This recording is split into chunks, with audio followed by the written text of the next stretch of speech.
Oh, you damn right. Let's go Modcast on a Tuesday. It's game week. We're brought to you by Daily and Black. If you need lawyers that'll be on your side, like y'all are all on Texas's side, we assume Daily and Black is the place. DALY. Daily and Black. There's your QR code if you need it. Thanks to them for their sponsorship. Jason Sukamel, Anwar Richardson, and Alex Dunlap are your mods this week for the Modcast. I'm Chad Hastings, trying to keep it all straight, trying to keep all you crazies in the chat under control. Here we go. Gentlemen, we are getting a little closer to kickoff as we talk to the people. It's 4 days away. Texas and Ohio State live in Columbus, a historic matchup. Let me just start maybe with something simple. Show of hands. Anybody picking Ohio State? Okay. No. Okay. All right. Not with this audience. Not with this audience, Chad. Remember, if you want the exact predictions from these guys, you have to wait till a little bit later in the week. But just thought maybe we would start there. Texas looking for a big win. I think attitude is kind of where I wanted to start today, guys. Anwar, you were there for media stuff this week, obviously. Every reaction I've seen to Sark and Arch, it's just everything a fan would want. Talk about the confidence level that you saw and the ease with which they and maybe others presented themselves this week. This feels like a cool, calm team. Yeah.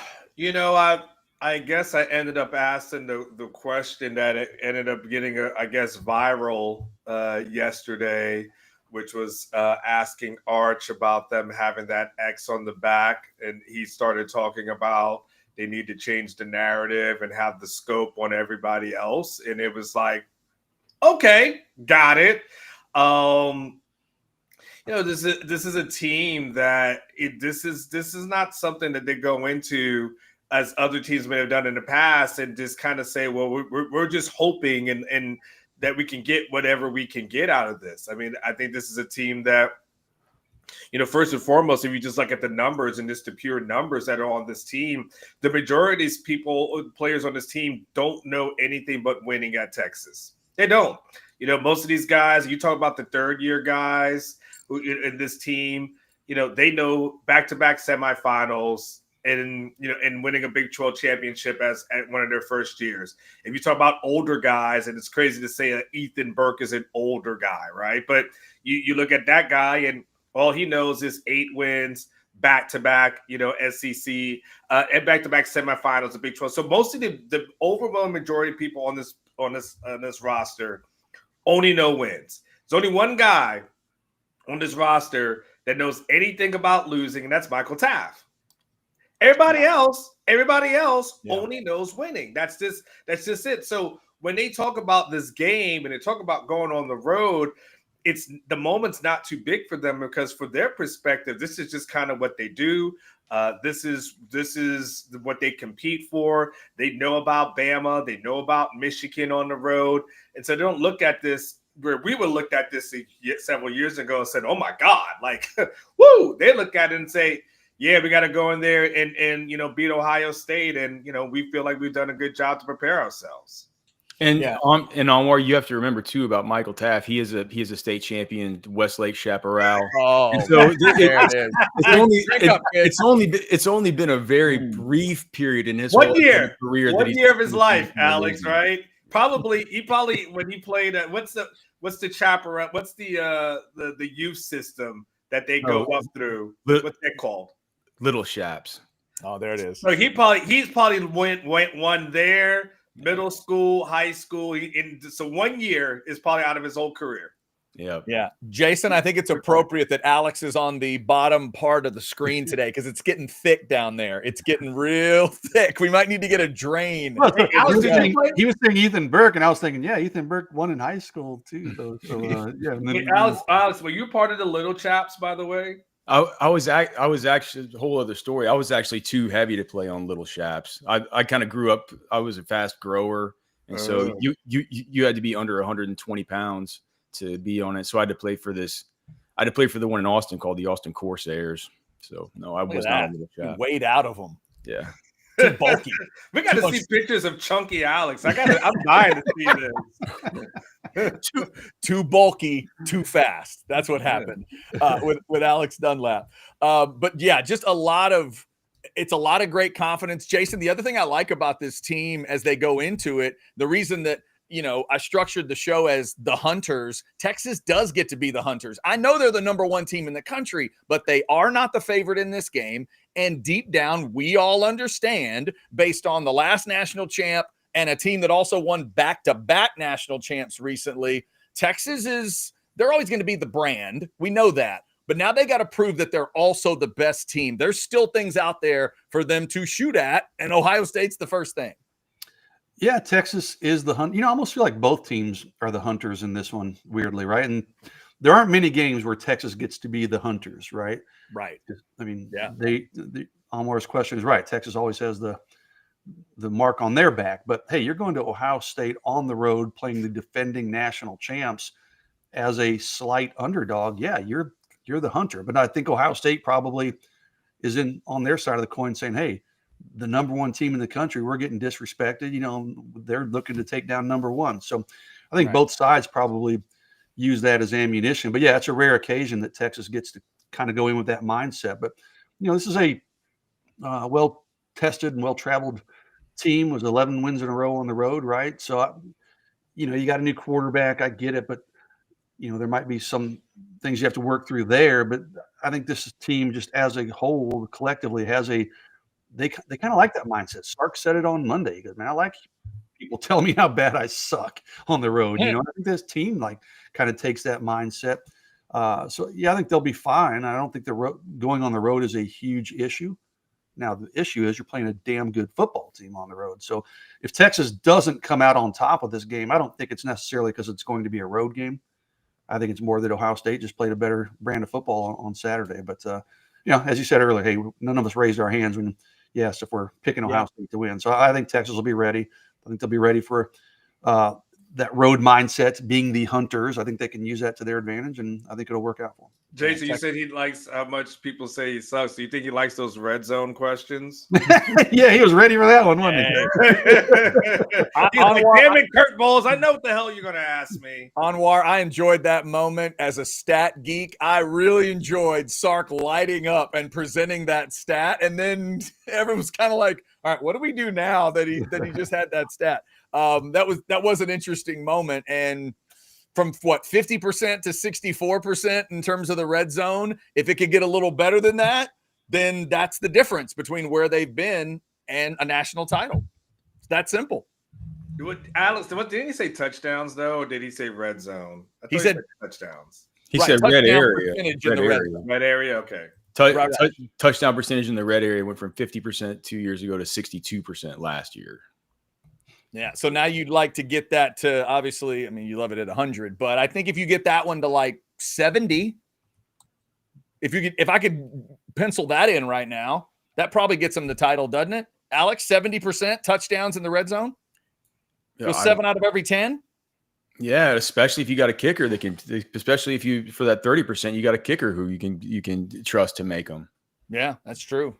Yeah, the trust of the kicker is going to be another one of those things that Texas fans probably enjoy this year. Trust of your kicker, trust of your punter that maybe you didn't have last season either. It is the Modcast. If you want to throw in, go right ahead. If you want to give us a super chat, it will go right to the top of the list. We appreciate you. Also, we're going to get thoughts on different things today. Real quick, just to get a little nerdy on the O-line, because I know, Alex, you like to do it.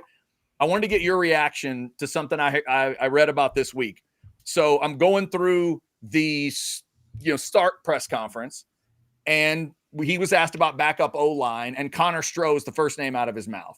Then Arch Manning, I'm reading through Anwar's covering of Arch Manning stuff, and I'm like, wait a minute. He was asked about backup O-line, and he said Connor Stroh right away.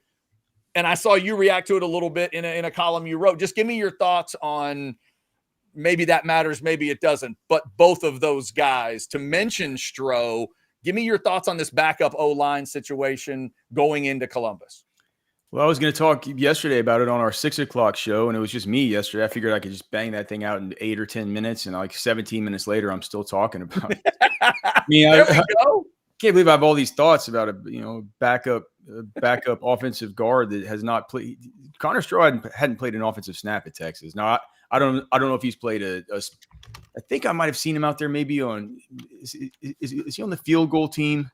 He might be on the field goal team. I don't know though. He like on offense. I have no stats on him for the last 2 years. And whenever a couple things. One, Alex, he has not seen game action yet. 2023 or 2024 did not see game action. Okay. So not even, I thought he might've been on. Okay. So haven't seen him yet.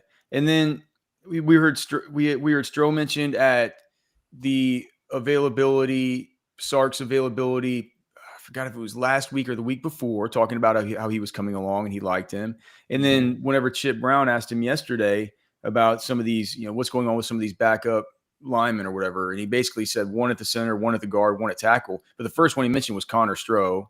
Then he mentioned Robertson at center, and then he mentioned Jaden Chapman at left tackle, right? And he's kind of the guys that we know that if they're – and we've seen it through camp because DJ Campbell missed time. So if something were to happen with one of the guards, what you figure is Cole Hudson moves from center to one of the guards, and then they elevate Robertson, right? So it feels like he's kind of, as far as the interior, the next man up. They would prefer to have Robertson in the lineup and displace one of the starting guards in Nato Yamuzalo or DJ Campbell with Hudson and move Robertson up into it, which makes sense. He's actually like, that's a guy that has actually played in like a Red River shootout game, right?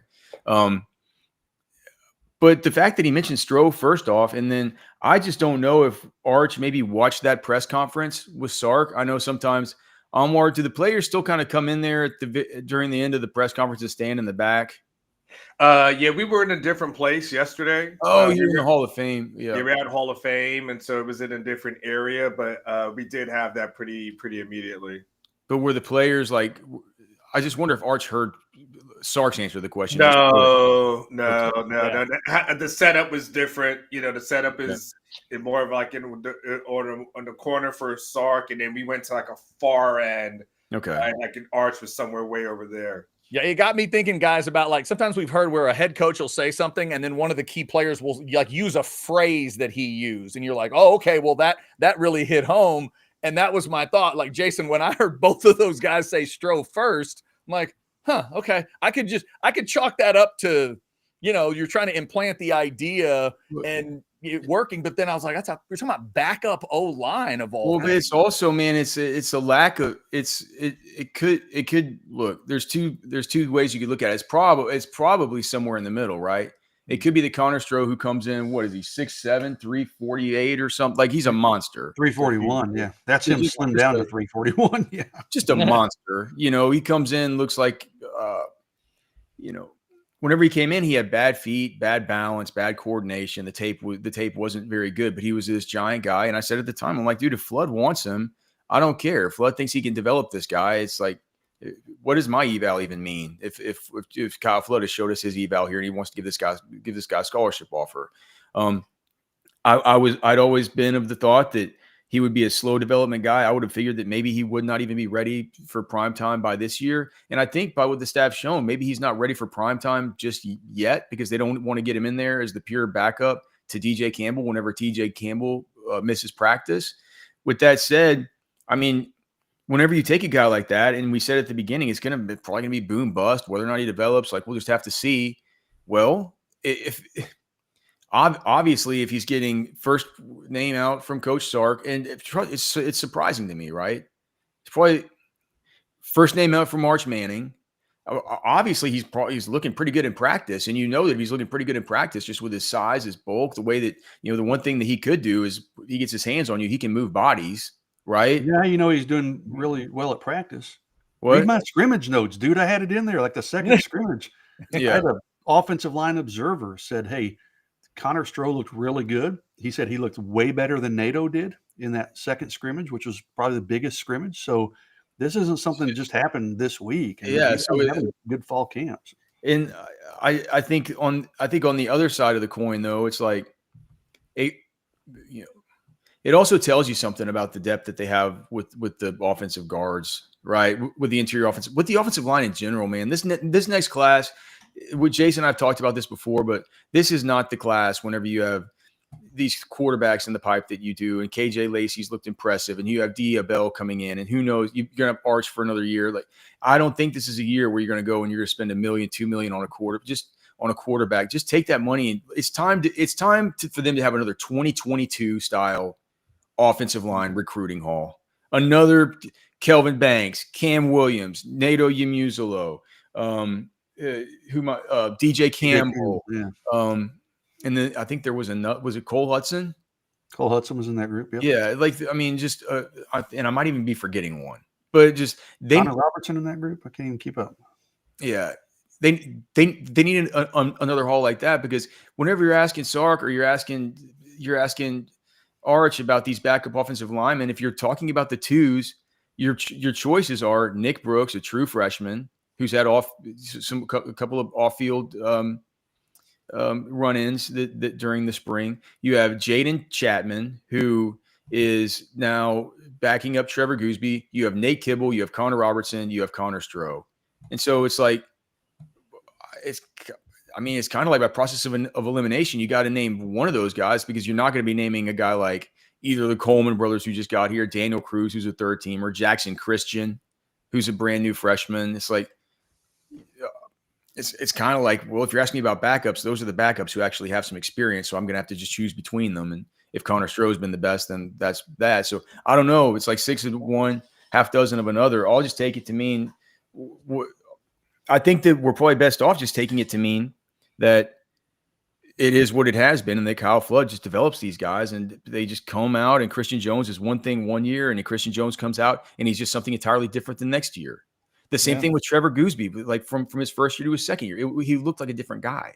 So I didn't necessarily see that out of Stroh at the beginning of fall camp, but they famously give us very little time to watch them. So I'll be excited to get to see him in real life action. We just knock on wood and hope that real life action comes whenever Texas is way up in these football games and not out of any kind of necessity. Yeah, the September home games come to mind there. Big 79, Connor Stroh. Keep an eye out for him. We got some super chats coming in. We will get to them after I talk to y'all about screens, not screen passes. I mean your TV screens. As far as how you're going to watch Texas and Ohio State, you got to have your setup done by now. But AV Consultations can make sure you have that setup you've always wanted. Don't let somebody have a bigger screen. Don't go see this game and find out your brother has an 85-inch screen and you're, well, somewhere below that.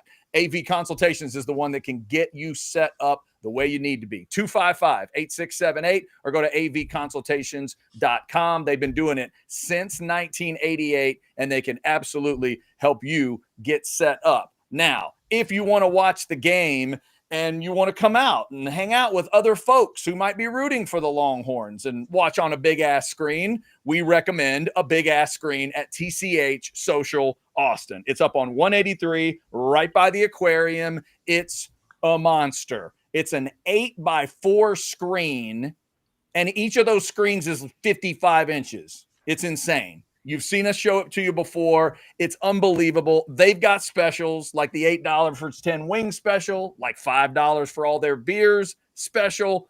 Come on out and see us, and we will even get you some post-game thoughts. Pile on in at the 2-minute warning. We will get you all the thoughts from the game once it's over. Shout out to Adam Lowy and the Lowy Law Firm for sponsoring that. Anwar will be live from the Horseshoe. It's his first visit to Ohio State. We're excited about that too. I hope that Anwar goes through what some other people went through in 2005. It's the 20-year anniversary of, well, just bad fans, Anwar. I hope they're going to be all nice to you, but what I hope you get is Texas wins, and then you get to come back and say, God, they are rude. Holy smokes. You ever been to Columbus at all, Anwar? Like just going to the actual city? It's a fun town. It's a cool town. It looks nice in the pictures.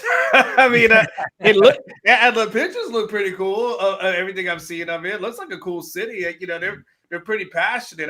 I've said really nice things. Jason knows that. I've said really nice things about those because I know I'm going to be up there this week. So I've been more than complimentary of everything about Ohio State because I'm trying to get out of there in one piece. So, yes, very great program that they got up there.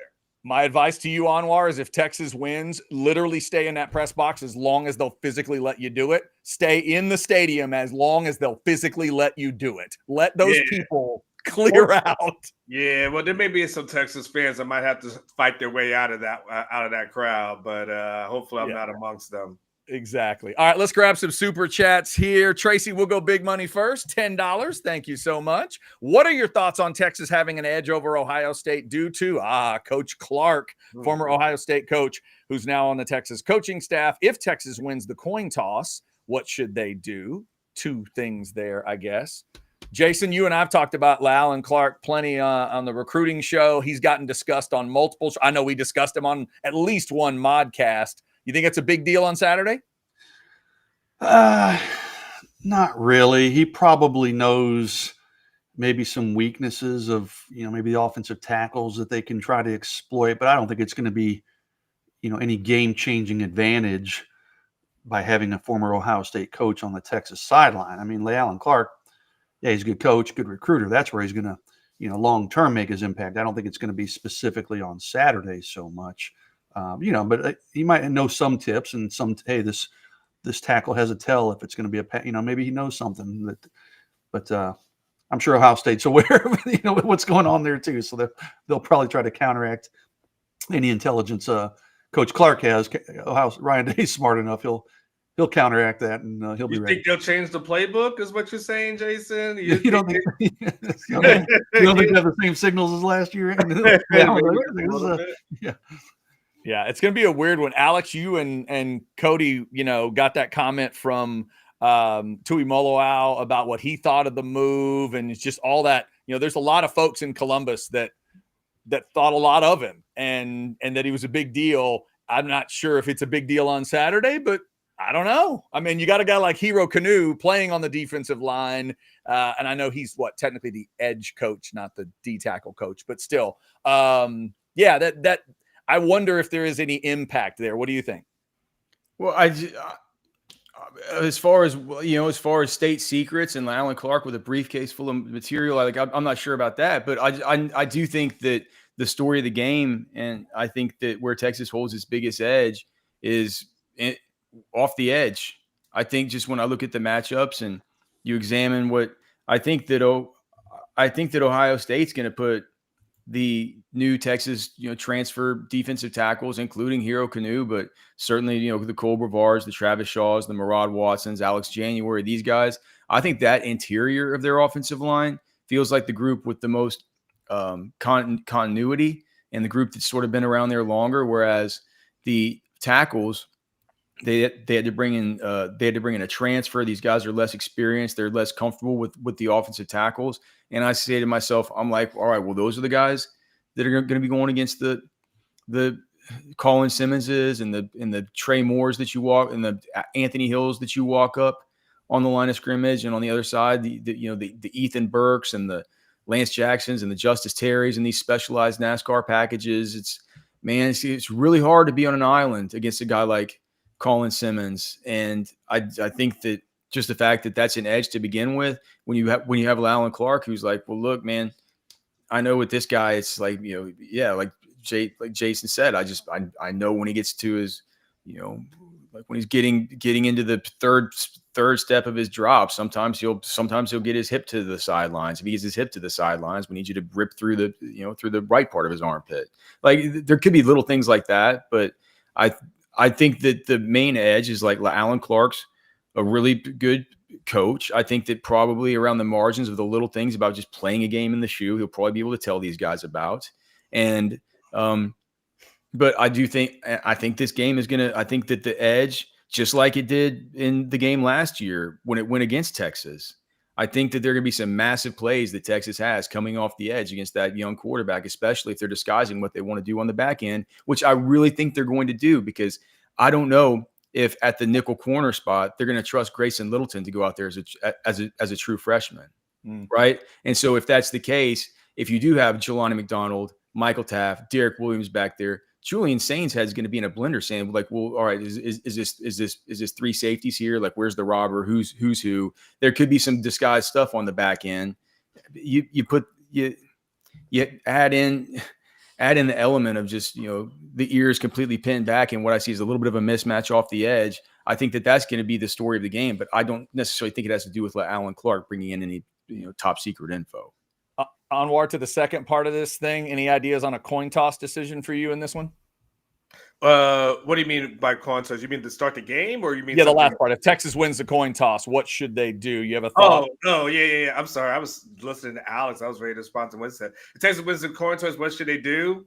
I mean, don't you always want to get the ball in the second half, right? I mean, isn't that always what you want to do and start out that way? Yeah, especially against a first-time starting quarterback, dude. Put him on the field, and I mean, you're thinking your defense is that good, you got to defer in this one, I think. I think you pick, and I think the one thing is I wanted to build on what Alex said too is that the good part, and Alex would know this a little bit better, but I think the good part, it works on both ends, is that if you're Texas, you also get to throw in all your new bells and whistles as far as schemes are concerned that maybe you didn't put on tape last year, but things that you guys worked on this year, in the offseason. Now you talk about throwing off a young quarterback. And Ohio State would do the same for Arch, but they're going to see things on film. They're going to see things on the field that they didn't see on film last year. I think PK does really good things. What did they do? What was it last year? They did some sort of I formation on a defensive front one time. Well, I mean, there's been a million. He does the bear fronts whenever he gets in. Whenever they get to their, it's different stuff. Sometimes when I'm charting the games, it takes me a minute. I'm like, well, are they in dime, or is this technically a linebacker? Because with a guy like Maurice Blackwell, he was kind of hard to tell. This year, I think with a guy like, about how they'll be using guys like Ty Anthony Smith, how they'll be using Trey Moore. These are new wrinkles that have been added into the defense that simply weren't on film last year. Like it was not on film last year to where they would have something where it was like, the upwards of maybe 30 to 30% of snaps where they had three sort of true linebackers with one roving overhang linebacker like a Trey Moore out there on the field to go along with the two edge guys. It's like they haven't seen that on film, So yeah, there's a million different things that they can throw at him. Like you said, he does a good job disguising things. I think especially on the back end though, for a new quarterback and for them just have to say, okay, we don't have Travion Henderson, we don't have Quinshon Judkins. The interior of the offensive line is still good, but what if we want to run these stretch plays? You got guys who can, you lose Barron Sorrell to the NFL, but still it's like Ethan Burke is a guy who on the strong side can really set the edge against the run, against an inexperienced tackle. I just think that you put him in a spot where they're like, all right, well, let's see how these new runners, if his head's swimming, let's see how these new runners can go. I think it could be something where if they play their cards right on defense, Texas, that is, that it could be just a little bit of a kind of a sputtering start for Ohio State to where I think what you want to avoid is just, letting them get off the big play right off the, let Jeremiah Smith or Carnell Tate get loose for a big one right off the bat. Let Julian Saints' confidence get up and let him start playing free. I think that if that's something that we can all see is the optimal thing to do, that's the way that they're game planning for it on defense. Mm-hmm. Yeah, that'll be interesting to see if they take their shots early. And for everything y'all just said, that's why it's a defer game for me, both ways. I would not put my quarterback out there first. If I had the shot, I would want to have my defense out there first. So I'd defer either way in this one to that coin toss question. Super chats from John. It's our guy Barbs10 says, Unk and Jason still owe y'all lunch, so hope to catch you at TCH for a game. I got your jellyfish, Chad and Alex. Appreciate you there. Barbs10, horns by 15 is the prediction from Barbs10. It's not bad. Barb's, looking forward to seeing you out there. Yeah, I won't be there this week, Barb's, but I'll be out there the second game. So I look forward to seeing you. That's the hard part for me and of course Alex as well. It's like, for me, I'm at the state. I can't go to TCH, man. I'm literally. You got to go for like Monday Night Football or something. So we got to get. It's got to be something else, a bye week or something. Yeah, where I can pull that off. Yeah, we got to get Anwar there like a midweek situation. Get him that bad beat bacon finally to have him do the taste test. But looking forward to having y'all out there. I know ATX Bates has been out there. He may do it again. $4.99. Still think this game comes back to basics: block, tackle, turnovers, kicking, and ensuring Ohio State fans have enough couches to burn. After losing 27-21 is Bates's score. This would be a game where they burn couches even if they win. I think it's such a big game that it doesn't matter win or loss. Furniture's and it's a bad day to be a piece of used furniture in Columbus on Saturday.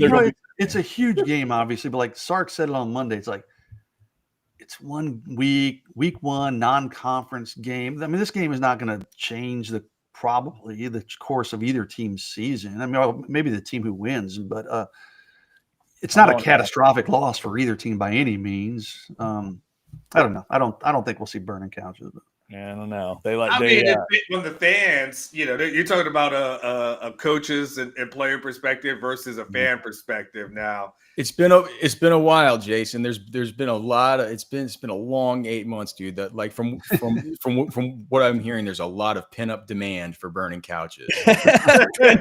Demand. Well, Omar will be able to tell us. And Jason, you got a Manning coming into your house, and so those feelings are going to be extra high for that one as well. Well, and there'll be a lot of feelings if this one happens. If Mark is right, he's predicting 28-17, says their quarterback will have at least one interception and a fumble.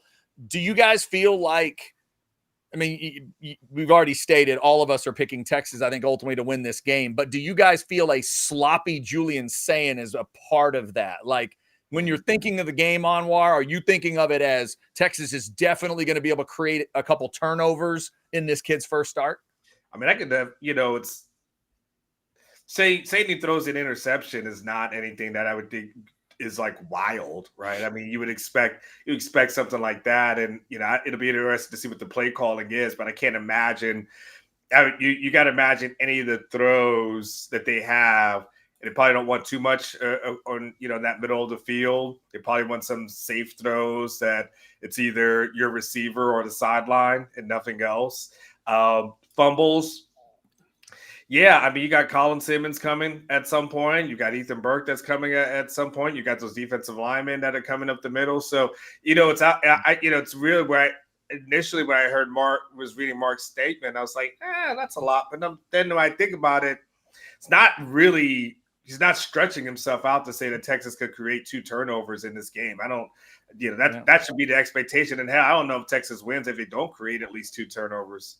And to Alex's point about the running backs, I keep going back to those 2 guys being gone, man. Lose Henderson, you lose Junkins. The guys you're near is good. Can they get you the yards? But what about ball security? What about the nerves they're going to go through in a home game? If you could strip one out early in the game, get those Ohio State fans nervous early on, and to Alex's point, get to think about the couch they're going to burn. That's huge for Texas. An early lead in this one would be so important for Texas. That's what they did at Bama. That's what they did at Michigan. Like, let that crowd know what they're dealing with. Mark, thank you very much for that chat. We appreciate it. All right, let's see here. We appreciate you guys jumping in. That's all the super chats we have right now. If you want to throw anything else in, certainly we would take those super chats. You will hear from Specs, and then I got a question for the guys about season predictions. How many losses do these guys have, the Longhorns, suffering in a regular season? One of these answers might shock you coming up. This summer, when the sun scorches and sanity is one sweat beat away from collapse, a hero rises. Specs, your cathedral of cold cans, your oasis of cool. All right, get stocked up at Specs. If you're doing a little watch party, make sure you got everything that you need. They got a lot of great drinks, food, all kinds of good stuff. All right, gentlemen, show of hands. Anybody picking Texas to lose no games at all, undefeated regular season? No? Okay. How about one loss at least in the regular season? One at loss. least one loss or At one loss? least one loss in the regular season. At least 11-1, one. basically. Oh, Well, At least one. How about at two least- losses in the regular season? two All losses. right. Looks like Anwar and I are hanging in the 11-1 club. Jason, are you 10-2 or are you more than that? I'm 10-2, and I wrote about it in my column that I posted last night. But like, I have a hard time finding two. You know, when I go individually down the list, I mean, Texas, other than this game, Texas is going to be favored in every game by a decent margin for whatever that ESPN simulator thing, whatever that thing's worth. They have Texas with a probability of winning every single game. Okay. But so I say that individually, you can make a case that they go 12-0. But unless you're a truly great team, I don't know that this is a truly great Texas team like, you know, the 2005 team or the LSU team with the won their championship, most recent championship.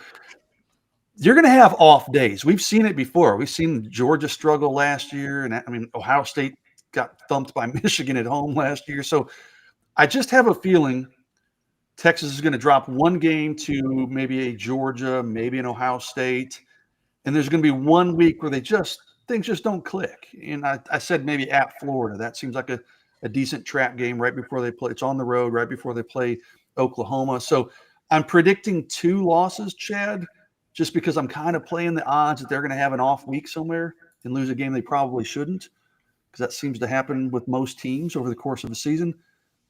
But when I take the games individually, it's hard to find 2 losses. But I am on the record as predicting 10-2 regular season. But I still have them going to the conference championship and winning the conference championship despite the 2 losses. Gotcha. All right, Alex, are you also in the 10-2 club, or are you thinking more 9-3 or other? No, I think 10-2. Mhm. I think 10-2, but I think 9-3. You still getting the CFP, right? You could. We'll have to see what this season looks like. Old Miss thought that, and so did South Carolina last year. Right. Yeah, it's going to depend on what it looks like. Those 3 are going to have to be specific. Those 3 would have to be battle hard tested losses against Ohio State, Georgia, and Florida, probably. Because if one of those, think about it, if one of those losses is anybody else, that 9-3 doesn't look near the same. I think that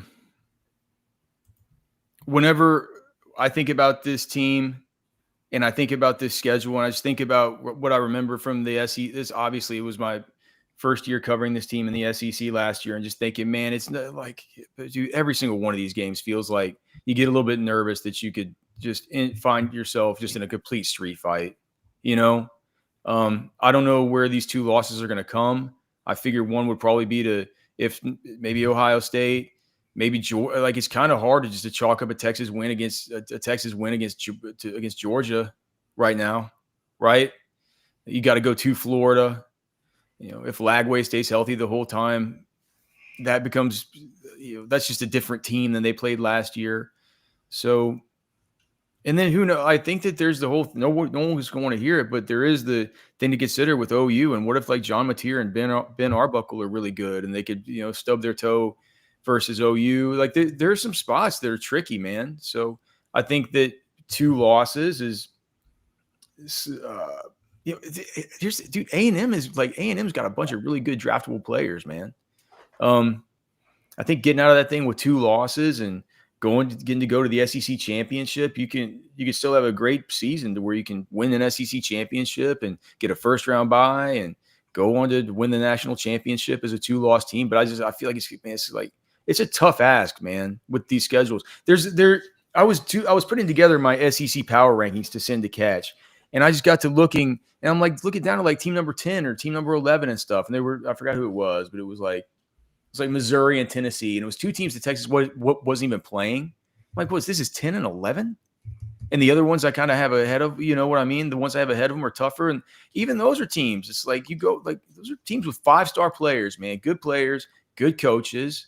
That any given week they could pop up and bite you. So they are playing, in my power rankings, they're playing the 3 worst teams in the conference too. So I don't. Texas Well, doesn't right, have, because they're playing like you. Yeah, I get I'm Mississippi sure State, you have Kentucky, Mississippi Arkansas. State, and Kentucky, right? I mean, it's not a murderer's row schedule. I mean, the Ohio State. Thankfully, the Ohio State game beefs up that schedule and gives Texas a little bit of leverage come college football playoff selection time. Because hey, they played Ohio State. Because if they didn't have that Ohio State game on the record, it's not a terribly tough conference schedule for Texas. But it's still, I have too much respect for the league, dude. I have too much. I agree with you. I agree. That's why I'm saying 2 losses. But I think Texas is fortunate when you look at some of these other schedules. Oh yeah. Florida, Oklahoma are having to play. Go look at what Florida has to play. Mm-hmm. It's like, yeah. And Alex, just wait. Next year, there's another SEC game waiting for Texas and everybody else. They're going to add another one in 2026. The total fight, man. It's going to be brutal. Before we get some more super chats, somebody was saying my mic sounded weird. Does that sound all right to you guys? Am I Sounds weird? good now, yeah. I was getting a little echo a minute ago. Okay, yeah. All right. Hopefully we're not echoing too bad. Got some super chats in, and we appreciate y'all for that. Our man ATX Bates is back in for $4.99. Buy or sell. If Texas wins 35-17, hang on before I continue reading. Let me imagine that for a second. 35-17. Art should sign the wall in the visitors' locker room with the final score like Uncle Eli did to Cowboys Stadium. Bye? Sure. Is that true? Did that actually happen? I don't know that story. He did in, what is that, 08-09, somewhere in that neighborhood. They won the very first game there. I think that's right. When they opened, I think it was the very first game, and he signed something in the locker room and then had a pretty good run at the beginning. I think he came back and would like re-sign or check marked again or something like that. It was ugly. Funny. That was ugly for the Cowboys at the beginning with Eli. 35-17 would be an awesome score, Bates, if they could pull that off. Here's a technical question of sorts from Mark, $2 super chat. Thoughts on Patricia coaching their defense? Hartline, of course, is the new OC, but now Matt Patricia going to the college level to be the DC. It's kind of an interesting matchup here for Sark. Calling plays against Matt Patricia. He was asked a question, Anwar, I believe, about kind of how you prep for Ohio State in that regard. And I started wondering, like, what tape do you grab? I mean, he's had the entire offseason. He just watched all of it. He watched all of in terms of Ohio State and go grab some NFL. He watched all the NFL stuff as well. I mean, a lot of that stuff. I mean, first, you got interns that do give you some cut up, so you don't have to like go back and watch like every single game. But right. I mean, yeah, he's going back and then he studied it, but I also got to believe that Sark was in the NFL. I mean, so it's not like Sark doesn't have any NFL experience and he's not familiar with Matt Patricia and things that he's done. So I don't think it's something that, I don't think it's anything that Sark lost any sleep over. And I think Sark's pretty confident in himself and who he is as a play caller. And so I don't view it as something. I'm sure there's respect, of course, but I don't think it was anything that Sark like lost any sleep over. Other two guys, either y'all have any thoughts on Patricia as DC? With 100% with Almar. I don't think Sark's losing 1 ounce of sleep about Matt Patricia. He's gonna know what Matt Patricia does, and fundamentally what the kind of guy he is. He's gonna be a multiple defensive coordinator. He's like the way that he's always been. He's gonna run a 3-4, but he's gonna run a bunch of 3-3-5 stop. He's a bunch of 3-3-5 stuff. He's gonna attack you with stunts and twists up at the very top. He's going to bring he's going to try and bring some unique exotic pressure packages. I mean, these are the things that he's going to do. He's going to I mean, he was with Belichick forever, dude. He's going to try to align guys in a way that's going to screw your guy up. He's going to be doing the same things that PK is trying to do to Julian Sain. Right. It's like, I mean, but none of this is stuff that Sark hasn't seen before. Thank you for that, Mark, the $2 super chat. A couple others real quick to clear off. Now, this is a Texas fan right here. Love it. The floor is 11-1. There you go, thievery. That's what we're talking about. The floor is 11-1. And then one other quick one. Are they still doing the first round buys for conference champs?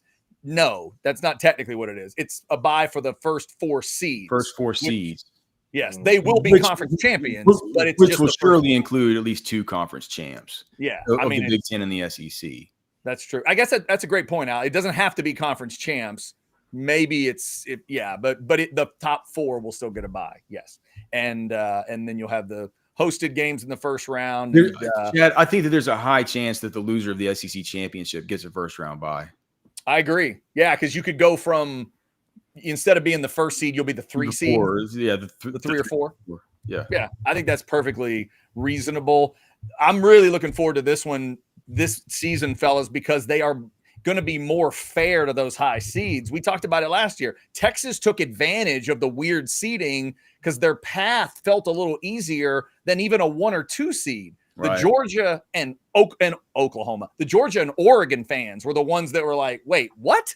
This is our path through the bracket? It's going to feel more legitimate. You need to reward your 1 and 2 seed. And they didn't do it last year, and they will hopefully be doing that this year. So wasn't Clemson the conference champ last year? No, They beat SMU, right? Correct. Right. And so they traveled. Yeah, and right. And as that conference champion, they even fell a little bit. All right, thank you guys for jumping in exactly on the chat. And for the super chats as well. Real quick, before we close the doors, let's remind you that we do have an event on Friday. If you want to come see us at the Deep Eddy Vodka Tasting Room, going to have the 12 o'clock show out there. We're going 12 to 3. Going to hang out a little bit. Catch is going to be there. If you've ever always wanted to ask Catch, question. If you guys are near the Dirty Drip, come see us. A little vodka tasting and a little barbecue as well. I talked to Marcus from Crimson Creek Smokehouse Barbecue. It's the barbecue truck right there on site. I had some of that barbecue over the weekend. It is excellent. You can get some of that as well. So 12 to 3 will be out there on Friday. Come see us, and we'll talk some football and have a good time at the Deep Eddy Vodka Tasting Room. All right, mods, anything else we've got before we close up, headed towards Texas and Ohio State? Anything else we need to get out? We good? Check out all the content at orangebloods.com. Let me throw y'all a QR code, because if you ever needed to get to orangebloods.com, damn it, it's right now. We're 4 days away from a game so historic. I could talk forever about how it's never happened. Texas has never been preseason number 1. They have never faced a team as highly ranked as number 3 in the very first game on the road like this. Get to orangebloods.com. Get all the great content, all the columns, all the articles, the war rooms on Thursdays, and more. And the craziest message board on God's green earth. Check it out. There's your QR code for orangebloods.com. Thank you for checking out all the content at OB Live. Like, subscribe, get those notifications. Thank you for helping those subscriber numbers continue to climb. We do appreciate you for and by the way, before you get out of here, apparently, maybe it's supposed to happen. Maybe we're on the show, but Taylor Swift and Travis Kelce are engaged. I was wondering if anyone was going to address that in the chat. That was the chat was going hot there for a minute. Yeah. I didn't see that in the chat. That means I might have 75 texts from my daughter right now, losing her ever-loving mind. She'll be so excited. And NFL fans are going to be so enthralled when they start talking about the engagement during games this year. There's going to be a lot of triggered fans. Ah, look at that. Travis, congratulations. I think it's great. I'm glad. It's good for them. Congratulations. Has a lot of influence with the women of this earth, man. Maybe she'll put the message out there that they should be getting married and having a bunch of babies and being awesome moms. There it is. Congratulations to Travis and Taylor for taking their relationship to new heights. Until tomorrow at 12, and until you check out another great show at OB Live. Lots of great content there. Remember, go to the video section, go to the short section. If you don't see exactly what you're looking for, we got a lot of stuff there, and we appreciate you guys supporting us. Until next time, y'all be careful. Next Tuesday, the Modcast will be looking back at Texas and Ohio State and getting ready for San Jose State. The season is almost